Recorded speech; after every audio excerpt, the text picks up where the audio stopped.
ઉના તાલુકાના ભાચા ગામે દીપડી કૂવામાં પડતા જસાધાર વન વિભાગની ટીમે ચાલુ વરસાદમાં રેસ્ક્યુ કરીને સલામત બહાર કાઢી જસાધાર વન્ય પ્રાણી સારવાર કેન્દ્ર ખાતે ખસેડી.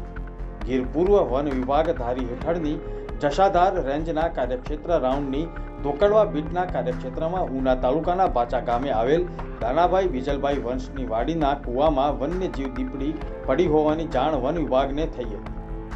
વહેલી સવારના 6 વાગ્યાની આસપાસ જાણ થતાં જ વન વિભાગના સ્ટાફે રાજદીપસિંહ ઝાલા નાયબ વન સંરક્ષણ ધારીની સૂચના તેમજ MR ઓડેદરા મદદનીશ વન સંરક્ષણ ઉનાના સીધા માર્ગદર્શન હેઠળ રેન્જ ફોરેસ્ટ ઓફિસર LB ભરવાડ તેમજ જસાધાર રાઉન્ડમાં સ્થાનિક સ્ટાફ દ્વારા ટીમ સાથે તાત્કાલિક ઘટના સ્થળ પર પહોંચીને સ્થળ ચકાસણી કરતા આકસ્મિક રીતે દીપડી કૂવામાં પડી છે તેવું જણાવ્યા.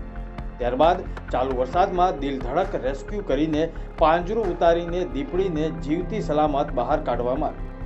જસાધાર વન્ય પ્રાણી સારવાર કેન્દ્ર ખાતે આ દીપડીને ખસેડવામાં આવી. ઉનાથી ફારૂક કાઝીનો અહેવાલ.